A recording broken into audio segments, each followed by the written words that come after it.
Hello and welcome to the Virginia Wine Notebook YouTube channel.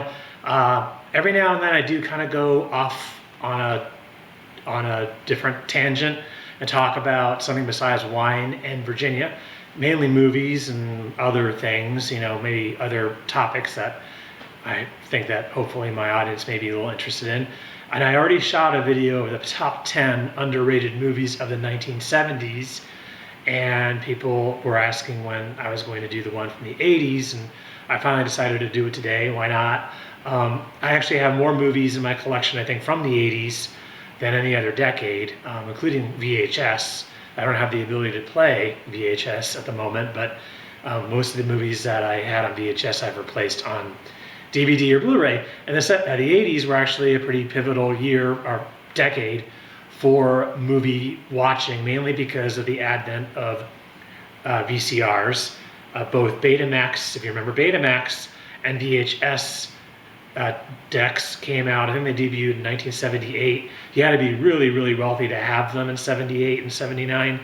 They started coming down in price a little bit in 1980, and that was around the time that video stores started popping up, video rental stores, and everybody's nostalgic for Blockbuster now. I mean, I don't quite understand that. I mean, it's just a store. I mean, Blockbuster, there's even a scent of a Yankee candle out there called Blockbuster Store Scent, which is bizarre to me. I mean, it's just carpeting and stale candy and plastic from the video boxes. I mean, it doesn't really matter if it's Blockbuster Video or Hollywood Video, or if you remember the early days, especially if you live in Northern Virginia, Errol's Video.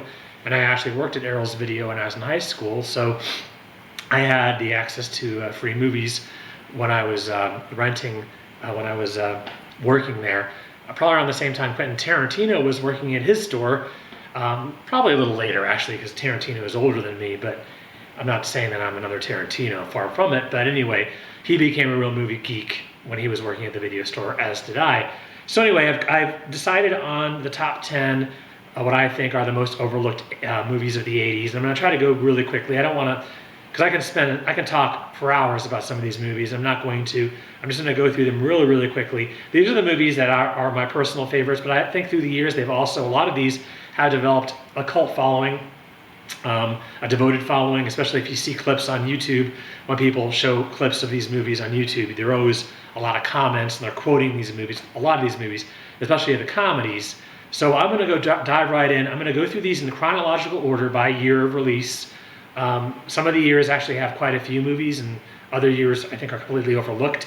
I'm not saying that there were bad movies those years, but for my personal picks, some of the years are not represented. I'm sorry about that, but just the way it goes. I'll try to name the year while I go through these DVDs and Blu-rays so you can look them up yourself. So starting with 1980, we're going to start with a comedy. Well, now this movie has developed a real cult following. Used Cars with Kurt Russell and Jack Warden. Jack Warden actually plays dual roles. He plays two feuding used car lot owners. One is really bad, a really bad guy, a very greedy SOB. And the other brother is actually good-hearted and a very kind soul who's actually got a heart condition. So they're kind of battling for each other's used car lots that happen to be across the street from each other, across the highway. And Kurt Russell plays a used car salesman for the good brother, Luke, played by Jack Warden. And without giving too much away of the plot, there's a lot that happens in this movie. It's not a typical, turn your brains off comedy. It was kind of compared to, at the time, Smokey and the Bandit, because it had that kind of, I don't want to say blue collar type humor to it. It also has a rural kind of rustic setting. It's set in a used car lot, or two used car lots, I should say, in rural Arizona, a suburb of Phoenix, which is probably now all built up. Back then, it was probably still pretty rural there. And it's just a great movie. It's a fun movie. It's a laugh out loud. It's got some lines that I think have gone on. Again, if you're a real fan of this movie, you probably hear, $50 never killed anyone. You probably hear that quite often. There are a lot of other lines that are punctuated with profanity that I don't really want to mention here, because I try to keep this channel kid-friendly. But anyway, Kurt Russell is great. I think this was his first theatrical movie, believe it or not. that was made for adults. He was making a lot of Disney-type movies. He made a movie about Elvis. He played Elvis in a 1979 TV movie. So this was his first theatrical adult movie, and he lives it up. I think there's a commentary on this DVD with Kurt Russell and Bob Gale, the writer, and Robert Zemeckis, believe it or not, Robert Zemeckis, the director of Back to the Future and Forrest Gump and Castaway and all of these movies, Flight, all of these movies. He's a really well-known director, and this was only his second movie. He made a little movie called I Want to Hold Your Hand, which is about the Beatles invasion. That movie came out in 1978 or 79. This came out in 1980, and it flopped in the theater. Kurt Russell, anyway, the commentary on this is worth the price of admission alone. If you buy this movie, and you've seen this movie a couple of times, you still want to buy this DVD, because the commentary, first of all, I think Kurt Russell is drunk, because he's laughing non-stop throughout the dialogue, and they talk about this movie from beginning to end. They talk about this movie. So there's no lull. They talk about how each shot was done, and Robert Zemeckis is on here, and Kurt Russell's laughter and enthusiasm is very infectious, and it rubs off on Bob Gale, the writer, and Robert Zemeckis, the director. This movie was a flop when it came out. It came out in the summer of 1980. There were a lot of other movies that were around that summer, and this movie, I think, was relegated to drive-in theaters, and it just never caught on, and they explain why in the commentary. So definitely watch this movie, Used Cars. It is a nugget. Comedy gem, for sure. Next movie, I'm going to move a little quicker if I can, also from 1980, The Stunt Man, with Peter O'Toole and Barbara Hershey and Steve Railsback. Steve Railsback is not a name you probably are familiar with. You probably heard of Peter O'Toole, and you probably heard of Barbara Hershey, but Steve Railsback was not really well known. He was known for a TV movie where he played Charles Manson called Helter Skelter, and he's made a couple of really low-budget movies in the 80s and the 90s and even the 2000s. But this was his big movie. He's pretty much in almost every scene. So this is really Steve Railsback's movie. I think this movie was really supposed to make him a big star, and it didn't. But Peter O'Toole is in this too. And Peter O'Toole, of course, steals the show. He plays a director of this World War I epic that is being shot in San Diego, Coronado Island, actually. They filmed it there, actually, in the Coronado Del Hotel. They filmed most of this movie there, right on location. So anyway, he's making this World War I movie, and this Steve Railsback plays this ex-con character who, actually he's a con. He's an escaped convict. He escaped from jail, and he's a wanted man. And he stumbles on the set of this movie they're making about World War I, and Peter O'Toole realizes this guy has nothing to lose. He's a con. He's wanted by the police, so he's going to go ahead and offer him a part as a stuntman, and he gets him to do these really, incredible stunts. This movie can't be classified, and it came out and it was kind of an art house movie. It didn't really catch on with with a lot of movie theaters that were in the suburbs. It was more of a urban movie that was kind of an art house movie. But it's hard to classify. It's a comedy, but it's also a drama, and it's also got a lot of action in it, and it's a war movie. And Peter O'Toole, I think, won an Oscar nomination for this. If he didn't win an Oscar nomination, he should have. It was considered by many to be his comeback movie. It was made, I think the movie was actually made in 1978, but they couldn't find a distributor because it's so offbeat. So they released it finally in 1980. I think 20th Century Fox got the rights to it.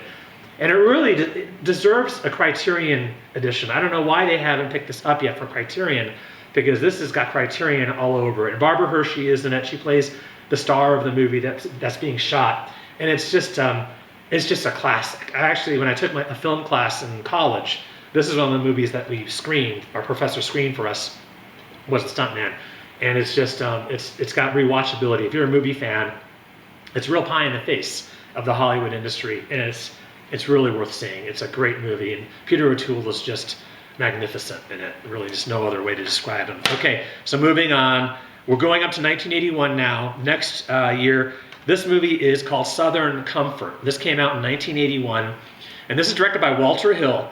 Walter Hill is a genre director. He's made a lot of action movies and kind of sci-fi movies as well, but in westerns, he's made a couple of westerns, but he's primarily known for action movies.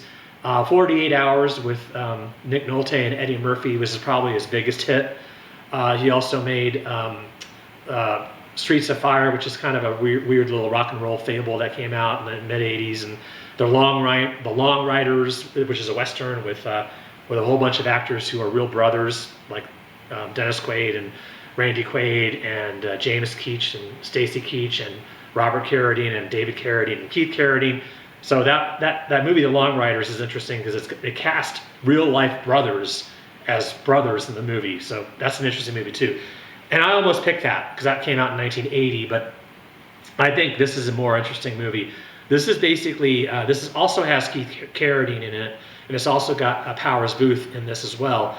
And this is about National Guardsmen. It's set in the early 1970s, I think, right around the time of the Vietnam War, 1972 or so. And these National Guardsmen are going on a weekend warrior expedition, basically a weekend excursion, a training exercise in the bayou of Louisiana. And they get involved in what starts off as a practical joke. It turns out to be very deadly and very serious, and they end up basically fighting for their lives. I don't want to give more away about it. When this movie came out, they promoted this as sort of a successor to Deliverance. It's not really like Deliverance. The only parallels are, they're both set kind of in the wilderness, and they both involve men. It's a very machismo movie. So is Deliverance. Men who are, from the city, basically, who are thrust into this unknown terrain. And it really is unknown terrain because the swamps of Louisiana, the bayou, they end up in a village near the end of the movie. In the village, it almost feels like it's in a different country. I mean, the Cajuns are there, and they're speaking with very, very thick accents. A lot of them are just speaking French. It's surrounded by this lush forest and swampland, and you feel like you're in a different country. And I saw the documentary about this, and Keith Carradine was interviewed. There's actually an interview with him on this DVD and Blu-ray. This is, by the way, a combination DVD. There's a DVD and Blu-ray included on this.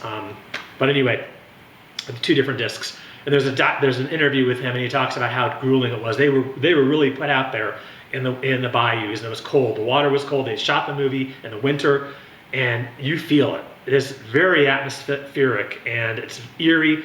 Ry Cooder does the musical soundtrack for it, so it's got this foreboding, haunting soundtrack. I think it's a masterpiece, frankly. Southern Comfort, and it didn't do very well at the box office. I don't know why, but it's very dark, and I guess it's just it came out around the same time, and I highly recommend it. It's worth seeing. I wanted to mention something else about it, and I forgot about it. Forgot what I wanted to mention, but it'll come to me anyway. It's first rate. You can't miss Southern Comfort. Okay, we're going to continue in 1981, and we're going to talk about this movie, The Infamous Neighbors, with John Belushi and Dan Aykroyd, which has never been properly released on DVD.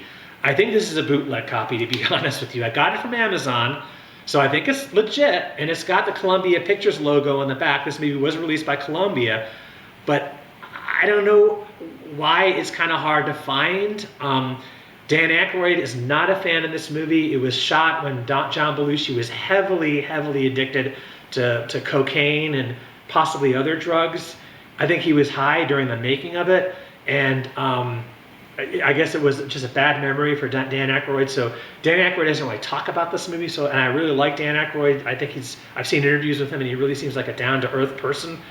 And so I'm sad to say that if he hates this movie and he doesn't want to talk about it, I'm sorry, but I just think it's a real gem. You either love this movie or you hate it, and there are a lot of people who hate it. And this movie was promoted as sort of this wacky comedy with John Belushi and Dan Aykroyd, and it didn't do very well at the box office. One of the reasons I think a lot of people were disappointed with it is because they switched.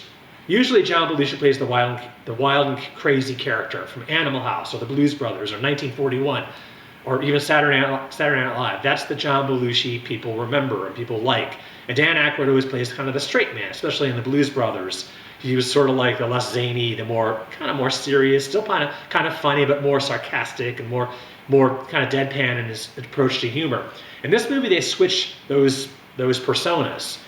And Dan Aykroyd plays the wild and crazy guy, and John Belushi plays the nerd, the kind of everyman, the nebbish, and I think it's great. I think they pulled it off beautifully. And if John Belushi was really addicted to cocaine and high on the set, you don't really notice it. Because John Belushi is very professional. Apparently, he's always getting into arguments with the director. I think he stormed off the set a couple of times. It was a very dramatic shooting, a very tumultuous shooting of this movie, apparently. And John Belushi just hated it. He hated it, but you don't see it in his performance. He plays it very well, and he's great as this straight man who lives in this suburb, kind of like this weird Twilight Zone-like suburb somewhere, I think, in New York, I think in Long Island or somewhere. And it's presented almost like almost like a horror movie. The movie that came out in 1989 called The Burbs with Tom Hanks, I thought was sort of like this movie, kind of a more family-friendly version of this movie. And The Burbs has got a huge following, and probably more people have seen The Burbs. This movie is sort of like this dark horse, and it's, like I said, it's really one. I think it kind of predates a lot of the movies that came out in the 90s that talked about suburban angst and, like American Beauty. I'm not comparing this movie to American Beauty, but this kind of this plastic living, and as John Belushi's character says in this movie, we're living in the middle of nowhere. This is not the city, and this is not the country. This is neither. So it's almost like the suburbia presented as kind of like this nightmarish landscape, but it's really funny, and it's got it's just I like the movie a lot. So I got it from Amazon. I'm not sure if you can still get it from Amazon, but it's a DVD. It's not a Blu-ray. Okay, we're gonna move on now to 1982.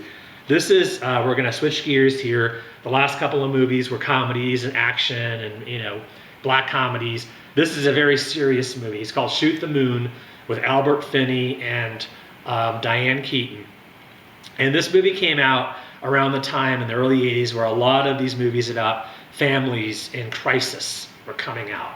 Kramer versus Kramer was the first one that sort of examined an everyday American family being torn apart by a divorce, and a little boy who's caught in the middle. And then you had Ordinary People, and you had a slew of these movies that came out. A lot of them were successful, and a lot of them were not. This was not very successful, and I think one of the reasons why it wasn't very successful is because it's dark. It's a lot more bitter, and it's a lot more raw than those other movies I mentioned. Even Ordinary People, which is a very serious and somber movie, and a beautiful movie. I think Ordinary People is a masterpiece, and this movie is darker than that. It focuses on this breakup. They're not really getting a divorce. I think they're just getting a separation. A very very volatile, almost violent breakup between these two characters who really do not like each other. They've decided that they've fallen out of love, and you see how they fall out of love, and it's heartbreaking to see. Albert Finney plays this very successful writer, and they live in this big, country home outside of San Francisco. Beautiful, there's a big pond in the front, and they're building a tennis court, and it's just the movie opens with him. You just see him you can tell he's in agonizing pain because he's just fallen out of love with Diane Keaton, his wife named Faith, and she senses this, and she becomes very embittered as well. And it's just so sad to see these two people who obviously were very much in love. They produced these daughters. I think they've got 4 or 5. I think 5. 5 daughters, very rambunctious. The oldest daughter is played by Dana Hill, who was a child actress at the time, who sadly passed away. I think she had diabetes, or she passed away at a very early age. I think she was only like 21 when she passed away. So she was in her teens when she made this movie. She plays the oldest daughter, and the relationship she has with Albert Finney is very complicated. It is a moving movie. There's a sequence where Diane Keaton is in the bathtub, and this is after Albert Finney has moved out of the house, and she's reminiscing about something they did together when they were in love, and she's in a bathtub, and she's smoking a joint, and she's singing a Beatles song in French because they went to some place when they were on their honeymoon where there was a band playing Beatles songs, and they were doing it in French, and she starts crying, and it's so real. This movie came out a year after Reds. She made Reds with Warren Beatty the year before, and I think this movie is better. I think this is actually Diane Keaton's greatest role. I don't think she has ever. I mean, she's made some really great movies with all those movies she made with Woody Allen, And of course, Looking for Mr. Goodbar. She made a couple other dramatic movies in the 80s, but this movie, another one for Criterion. I don't know why Criterion doesn't put this out, but it needs to be. It's Alan Parker directed it. He directed Fame. He directed Midnight Express. He would later direct Angel Heart and other movies in the Birdie and all these other movies, Mississippi Burning. Alan Parker was a great director, and this, I think, is his best movie.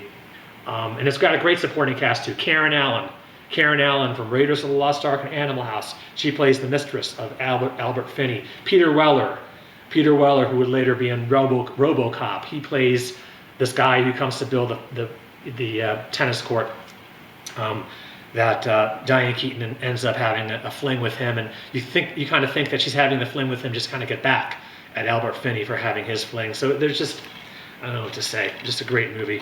Speaking of Karen Allen, okay, the next movie, I was very happy to see this movie finally get a release, a proper release. It was never released on DVD. It was finally released by Kino Lorber on Blu-ray, and this came out in 1982. And this is a movie called Split Image. And this has got Michael O'Keefe from Caddyshack. You know him, he was Danny. Be the ball, Danny. That guy. That's Michael O'Keefe. He is in this movie, and it's a very serious movie about a college student. He's actually, I think he's in high school still. He may be in college. It doesn't really make it clear whether he's in high school or college, but he's training for the Winter Olympics. He's an aspiring gymnast, and he's got a really bright future in front of him. And his parents are played by Brian Dennehy and Elizabeth Ashley. Really loving parents. Really everything's going for him. And then he meets a woman. He meets this slightly older woman, played by Karen Allen, who ends up recruiting him into a religious cult. And she brings him on this weekend trip, and she just kind of tells him it's just a weekend getaway. We're gonna sing songs. We're gonna be we're gonna be camping and under the stars in these cabins. And Michael O'Keefe's character kind of goes into this because he's a young guy, and he's kind of liking Karen Allen a little bit, like we all did at the time. We still do. She kind of lures him in, and then gradually you find out, and he finds out.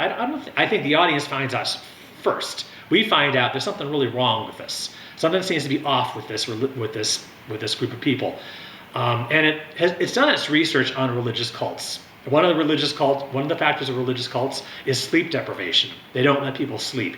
They stay up very late, and they get up very, very early, and they have people who walk around the cabins to make sure people are not falling asleep. And also protein deprivation. They can't have any food with protein. All of these factors are in this movie to explain how this brainwashing can occur. And the brainwashing does occur in this movie. Peter Fonda plays the cult leader, and he's great. He's just charismatic. He's not the Peter Fonda you would expect from Easy Rider and all those movies, all those kind of like drive-in movies like, Dirty Mary and Crazy Larry, all those movies that he made for drive-ins in the 70s.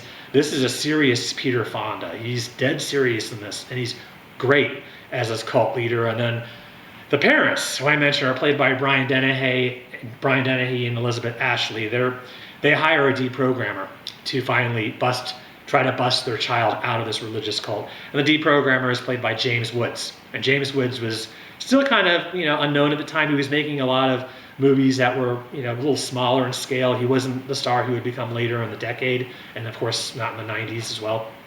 But he has a great camaraderie with Brian Dennehy, and they later would reteam and make a movie in 1987 called Bestseller, which was a kind of a crime movie. But this was the first movie they made together. Great cast, and I was really happy to see they finally put it out on Blu-ray. Kino Lorber, I mean, that's a great company, and hopefully they'll do some more. So that was 1982. So I'm going to skip 84 and 85, even though there were some really great movies those years. Too many to mention. Again, I only have 10 to pick, and I'm going really slow. I need to move faster. I'm sorry for all this, but I get very enthusiastic about talking about some of these movies. So I'm going to jump to 1986. And this is another Kino Lorber release. And this one is a double feature. This is FX. And then the other movie on here is FX2. FX, the original FX, which also has Brian Dennehy in it.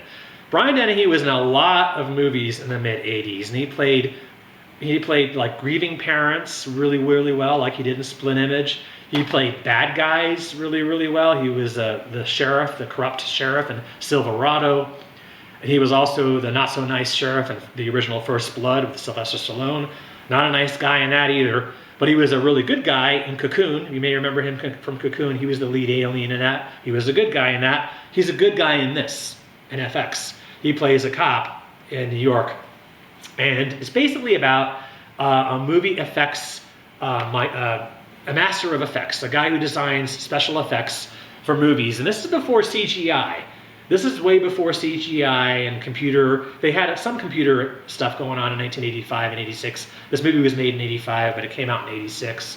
But it was mainly models. This guy was a designer of models, and he was a designer of special effects. And the movie gets into that, and it shows a lot of these different movies that he was working on. And the movie opens up actually kind of it's a movie within a movie sequence at the very beginning of the movie, where all these special effects are put on display, and you'll wonder what the hell is going on here, because it's such a crazy movie with a big shootout.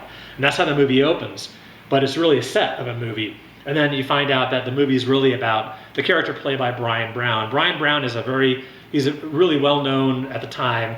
He's an Australian actor who made a couple of movies in Australia, Breaker Morant, a movie from Australia that came out in the U.S. I think in 1981 or so, and he was also in the Thornbirds and a couple other TV miniseries. But this was his big commercial break for movies, and he plays an FX guy he basically gets approached by I think it's the FBI or the DOJ. I think it's the FBI to stage a fake assassination of a mobster because they want this guy to enter the witness relocation program. This mobster can give them a lot of details about this mafia family they're trying to bring down in New York. So they hire him to stage a fake assassination because he's a special effects master, so he can probably do that.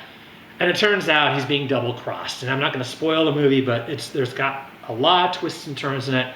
Brian Dennehy's character doesn't show up in the movie until like almost halfway. I mean, you've got to wonder, when is Brian Dennehy showing up? Because you're watching like almost half the movie, and it's all in Brian Brown and the other actors in this. It's got Cliff DeYoung in it. Cliff DeYoung was an actor who played a lot of kind of nice guys in TV movies and also regular movies. He's not a nice guy in this movie. This has started a trend of a lot of character actors who are known for playing really nice guys in movies, like Ronny Cox is a good example. Ronny Cox was a nice guy in Deliverance, and he was a nice guy in Bound to Glory, which was the biopic about Woody Guthrie. And he was a nice guy in a lot of movies, and all of a sudden he was a not so nice guy in RoboCop, and that kind of redefined his career. And that happened with Cliff DeYoung as well for FX. There was a sequel that was made in 1991 called FX2. Not as good. It's included on this as a double feature. It's entertaining. It's a little more family friendly. It's not as graphic. The original FX has got some violence in it. FX2 is a little more like a James Bond movie. There's a scene in FX2 in a supermarket where his character uses everyday items in a supermarket as weapons, which is kind of fun. That was the highlight of FX2. FX1 was not a hit at the box office. It was kind of it did okay, but it was not a big hit. It did really well on video. When it was released on video, word of mouth spread and people were renting it like a lot. It was the #1 rental, I think, for a couple of weeks when the movie was released on home video. So it developed a cult following. You don't really hear about it that much anymore. I don't know why. That's why it took so long for them to release it on Blu-ray, because a lot of people have forgotten about this movie. It's got some dated qualities. The music is a little dated, but it's 1986. What do you expect? It's a fun time. Definitely worth checking out. Okay, also from 1986. We've only got 3 movies left. So 1986, this is another movie that I picked up as a double feature. This is an MGM UA double feature, double disc, with 2 movies on it. And the movie that I wanted was 52 Pickup. 52 Pickup is a movie with Roy Scheider and Anne Margaret. And it's based on a book by Elmore Leonard. And if you're familiar with crime novels and you're familiar with movies, you know Elmore Leonard pretty well. He's written a lot of books that were adapted into movies later in the 90s and also in the early 2000s. Get Shorty. That was an Elmore Leonard book that was made into a movie in the 90s. And Out of Sight, also from the 90s. Quentin Tarantino really likes his books. I think Jackie Brown, I believe, was an Elmore Leonard. I've read a couple of Elmore Leonard's books, but frankly, I haven't read all of them. But I know he's a very gritty writer. And this movie, 52 Pickup, was released by the Cannon Company. And the Cannon Group, anybody who's a film nerd like me, or a member of the Cannon Group, especially if you worked in a video store, they put out a lot of schlocky movies in the 80s. Some of them were kind of big box office hits, like Missing in Action with Chuck Norris was a big one. A lot of Charles Bronson movies, some of the Death Wish movies were put out by Cannon, but he was mainly known for Charles Bronson and Chuck Norris. Those were his, and Michael Dudikoff, who is a guy who did American Ninja and a couple other movies. But anyway, this is Roy Scheider and Vanity, and it's basically about a businessman who's happily married to Anne Margaret, but he has a fling. He has a mistress, and this mistress is actually a porn star and also is a stripper. And the mistress is played by Kelly Preston. Kelly Preston, who would later become Mrs. John Travolta, who sadly passed to cancer at a very young age, unfortunately. But she's in this, one of her first movies, I think. And Vanity is in this as well. And Vanity, who ended up finding religion later on. So it's interesting to see her in this movie where she plays another stripper. And basically, it's about a blackmail plot. This guy, Roy Scheider, is this industrialist in LA, and he is being blackmailed by this pornographic filmmaker played by John Glover. John Glover is a great character actor. He plays sleazy characters really, really well. And he's blackmailing Roy Scheider, but they underestimate how smart Roy Scheider is. These guys who are blackmailing him are just, they're not, I don't want to call them stupid, but they're blinded by greed. And they're also, psychotic. And John Glover's got a partner played by Clarence Williams III, who is in the old TV show The Mod Squad, and he's a real psychopath in this. He plays a real nasty guy, and so is John Glover. But you don't see John Glover really acting violent. He's kind of the brains behind it, but the henchman, the guy who he has doing all the violent stuff, Clarence Williams III. There's a scene that involves him, Clarence Williams III. I think that's his name. Yeah, he also passed away, unfortunately. There's a scene where he actually interrogates Vanity's character, and he uses a teddy bear. And I believe that was improvised, by the way. This movie was directed by John Frankenheimer, and I think John Frankenheimer gave his cast kind of free rein to improvise a lot. So the scene with Clarence Williams III and Vanity, where he tortures her basically with a teddy bear, really, really tough stuff. This is, if not the best Cannon film, it's definitely one of the best Cannon films. It has aged a little bit because the music is a little bit 80s cheese, but that kind of adds to it. The performance by Roy Scheider is just fabulous. There are some scenes kind of in the underbelly of LA that involve the pornographic filmmaking world that are interesting. It's not a movie for kids, for sure. And it's got some scenes with violence. It's just really good movie. I don't know how Quentin Tarantino feels about this, but it definitely has a movie with Quentin Tarantino's stamp on it. I think he would approve of this movie. Okay, 1986, we're going to continue. We have two movies from 86. This movie is in the total other end of the spectrum. Oh, by the way, the other movie on here is Deal with Burt Reynolds. This came out in 2008, so towards the end of Burt Reynolds' career. Burt Reynolds, after he made Boogie Nights in 1997 or so, that was supposed to be a big comeback film for him, but he wasn't. I think Burt Reynolds, from what I've heard, and no disrespect for Burt Reynolds because he has passed away, but I understand he was very hard to work with.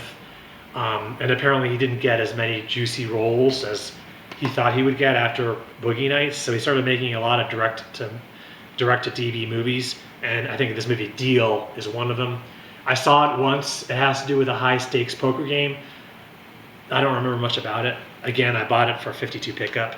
I don't even know why they put it on the same disc, because Deal is rated PG-13. Maybe they put it on the disc because they thought 52 pickup was about cards, and this is about poker, but 52 Pickup is not about cards, even though it's got the name 52 Pickup, that the card game, where you throw the cards around and all that. So the next movie is also from 1986, totally the other end of the spectrum, The Mission. And this is one of these movies. I'm not a very religious person. I believe in God. I don't want to get into this religious stuff. I'm a more spiritual person.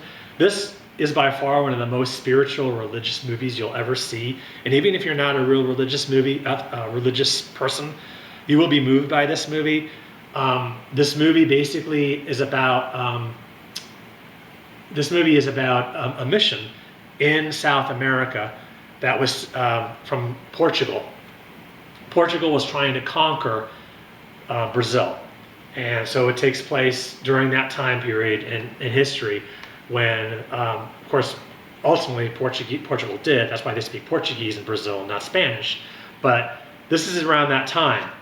And the natives of Brazil, who live deep in the rainforest, the people from Portugal, the masters, the emperors, or unfortunately my world history about Portugal is kind of not that strong, but the ruling class of Portugal, the leaders, they're very religious people, and they wanted to turn the natives into Christians. So that's why it's called The Mission. And it deals with this Jesuit priest, is played by Jeremy Irons. He goes deep into the jungles to start a mission to convert these natives of the rainforest, these tribes, to Christ. And he builds a church in the middle of the rainforest. And Robert De Niro plays this guy who, I don't want to spoil the movie too much, but he's trying to repent for something horrible that he did. He's sinned, and he's trying to repent. He's trying to become a man of God, and he lands in with this mission in South America led by Jeremy Irons. And they're two different people. Jeremy Irons is very, very spiritual, very holy, very unlike the Jeremy Irons we would know later after movies like Dead Ringers and Reversal of Fortune and his voice in The Lion King. Jeremy Irons, of course, became kind of more villainous and more specializing in more shady and evil characters. He's not like this. He's not like that in this movie. He's truly a man of God, and he plays it very, very well. And Robert De Niro is trying to repent, and even though he's from Portugal, he's still got that kind of that New York accent. It is Robert De Niro, so he's got a little bit of that Robert De Niro bravura, Robert De Niro attitude, even though he's trying to, probably not the best casting choice in this. There are probably better actors out there that could have done this, but De Niro does a good enough job. And he plays, an agonizing brother who's trying to repent very, very well. Anyway, they have two different philosophies, and eventually at the end of the movie, the big conflict of the movie is the Portuguese are getting a little bit impatient and a little fed up with how long it's taking to convert these natives. And these natives are building these villages, and the mission ends up trying to really, they don't want to take over. They don't want to really take over. Jeremy Irons' character wants to kind of, his philosophy is different. He's a man of peace, basically. And the conquering Portuguese were basically out of patience, and they decided to conquer in the way they know best, which is by violence. And Robert De Niro is a man of past violence, so they end up parting, kind of splitting ways on how to handle this impending conquering or invasion by the Portuguese. It's a beautifully filmed movie. It's just, I wish I would have seen it on the big screen. I didn't see it on the big screen. They should bring it back. It got a lot of Oscar nominations. I think it was nominated for Best Picture that year, but 1986 was a very big year for Oscar movies. Platoon was the big movie that year, and it was really hard to kind of surpass Platoon. But this movie is beautifully done. It's directed by Roland Joffe, who previously made The Killing Fields. And the music is incredible. In fact, I was in college when this movie came out, and I bought the soundtrack on CD. The soundtrack is done by Ennio Morricone, and it's one of his greatest soundtracks, I believe. It's a beautiful score. It just brings you, almost chills when you hear the music. So anyway, I'm just kind of getting chills thinking about it. All right, so I went on a lot longer, probably, I don't even know how long I've gone on, probably 35 minutes. And again, I'm sorry for going on for so long, but this is a big decade for movies and a big decade for just in general, culture, I think. So we're gonna move to 1988. This is the last movie. I'm gonna skip over 87. There were some great movies in 87, and there were some great movies in 89. But again, this is overlooked. I only have room for 10. I thought about having one for each decade, one for each year of the decade, but I had so many that I liked from 1980 and so many that I liked from 81 that it was hard to pick, so I decided to go this route. So this is 1988. And 1988 was a big year for movies, especially action movies. Of course, we all know the big action movie that year, Die Hard. That was a big year, and there was a Dirty Harry movie that came out that year as well, the Deadpool. And there were a couple of other action movies, Red Heat with Arnold Schwarzenegger. So this movie here, Shoot to Kill. This movie has Sidney Poitier and Tom Berenger in it.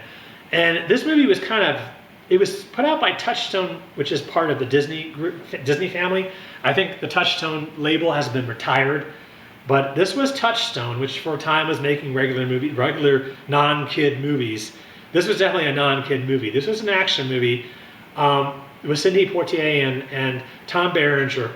And basically it's about a diamond thief who's played by Clancy Brown. Clancy Brown, who we all know from Highlander, and he's one of the voices in SpongeBob, and he was also in The Shawshank Redemption, and he was in, he's been in a lot of movies.